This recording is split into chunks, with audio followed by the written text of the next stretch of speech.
રક્ષાબંધન પર્વને હવે માત્ર ગણતરીના દિવસો જ બાકી છે તો દર વર્ષે વડાપ્રધાન નરેન્દ્ર મોદીને તેમના મુસ્લિમ બહેન કમર શેખ દ્વારા રાખડી બાંધવામાં આવે છે।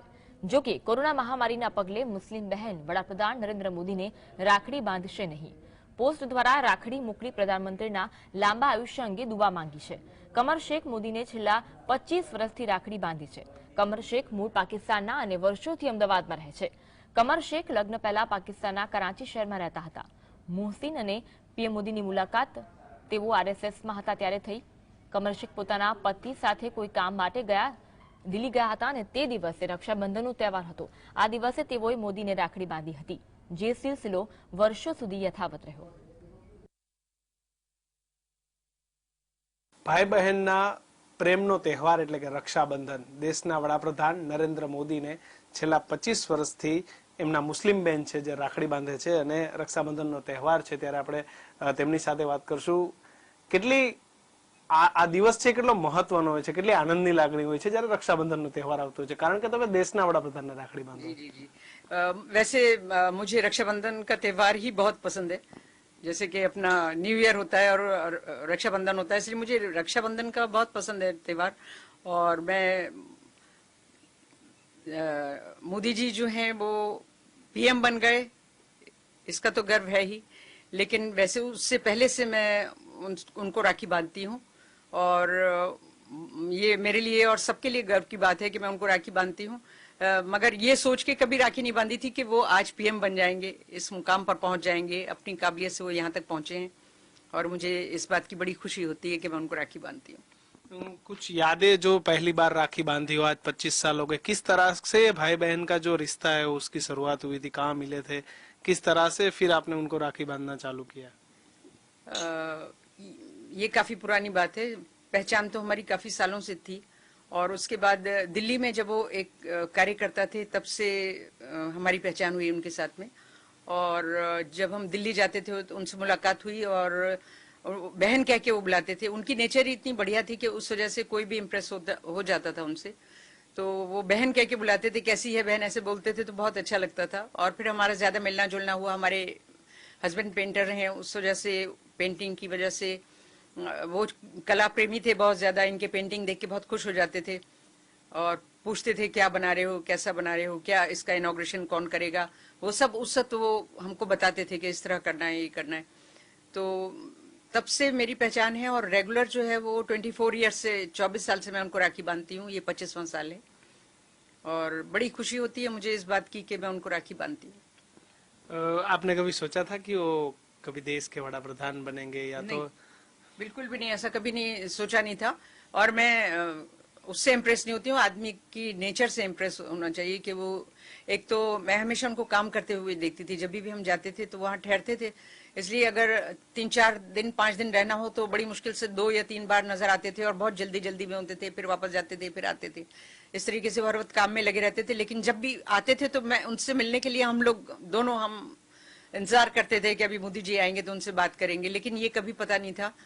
बस हमेशा मैं उनको पहली राखी बांधते वक्त भी यही दुआ की थी कि ये गुजरात के सीएम बने और उसके बाद सीएम बन गए थे, तब मैंने उनको राखी बांधते हुए ये कहा था कि मैं ऐसी आपके लिए दुआ करती हूँ कि आप हिंदुस्तान के पीएम बने। और इसी तरीके से मैं हमेशा उनकी सेहत के लिए, उनकी लंबी जिंदगी के लिए हमेशा दुआ करती हूँ। आप मूल पाकिस्तान के हो, कुछ कभी कभी हो नहीं थी, आप मूल पाकिस्तान की थी और आज आप हिंदुस्तानी हो जी।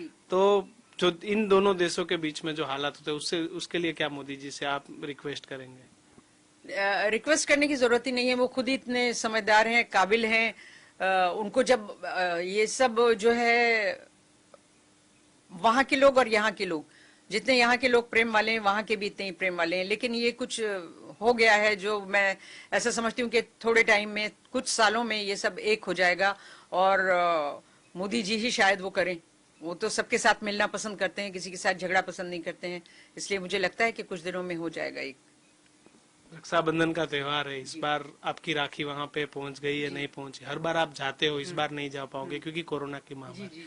तो क्या कहना चाहेंगे आप मोदी जी को? जी मोदी जी को पहली बात तो ये कि जो कोरोना की वजह से हो रहा है, जो हम सभी पूरा वर्ल्ड फेस कर रहा है उसको, तो उस वजह से मैं ये बिल्कुल नहीं चाहूंगी कि हम वहां जाएं और कोई भी जाए और जाकर ये उनकी सेहत को या उनके लिए कोई तकलीफ पैदा करें।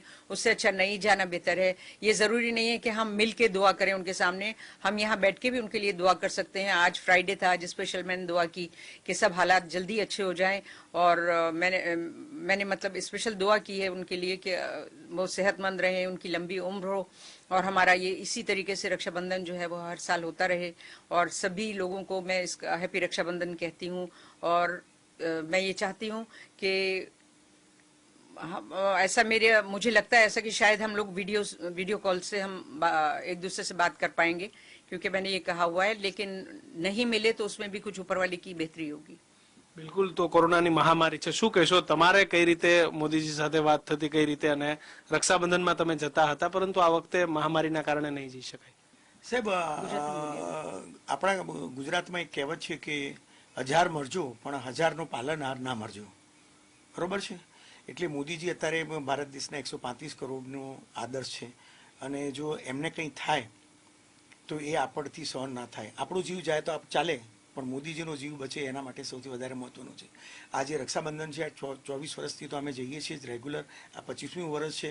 કદાચ રૂબરૂ નથી મળી શકતો એમને હું, તો એનું મને દુઃખ છે, ડેફિનેટલી દુઃખ છે. પણ હું આજે મારો શુક્રવાર હતો, મેં નમાઝ પડતા જે નમાઝ પડ્યા પછી જે દુઆ માંગી એમાં મેં એ જ કીધું છે કે मोहब्बत जरूरी नहीं है कि रूबरू मिलने से ही हम व्यक्त कर सकते हैं, बल्कि जब दूरी आती है, विरह आता है, तो आदमी की तड़प ज़्यादा बढ़ जाती है, और जब आदमी की तड़प ज़्यादा बढ़ती है तो उसके जज्बात, उसकी दुआओं में और ज़्यादा असर आ जाता है, और जब दुआओं में असर आ जाता है तो अल्लाह ताला उसको ज़रूर कबूल करता है.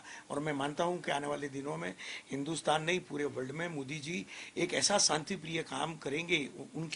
उनका जो कड़क डिसीजन लेने का जो पावर है, वो पावर इतना स्ट्रांग है कि सच्चाई के लिए अगर कड़क डिसीजन भी लेना पड़े तो लेना चाहिए. और राजा का धर्म ही वो होता है कि सही वक्त पे सही निर्णय ले, और मैं उसको एप्रिशिएट करता हूँ. તો બિલકુલ, રક્ષાબંધનનો તહેવાર છે, અને આ તહેવાર નિમિત્તે નરેન્દ્ર મોદી જે લોક લાડીલા વડાપ્રધાન છે ને તેમના બેન છે, તે આ કોરોનાની મહામારીમાં તેમને રાખડી નથી બાંધી શક્યા, પરંતુ તેમને રાખડી મોકલી આપી છે, અને દેશ હિતમાં ભલું થાય તેવી દુઆ છે તે મોદી પાસે માગી છે. કેમેરા પર્સન મિત ભટ્ટ સાથે કિશન કાટેલિયા, GSTV, અમદાવાદ.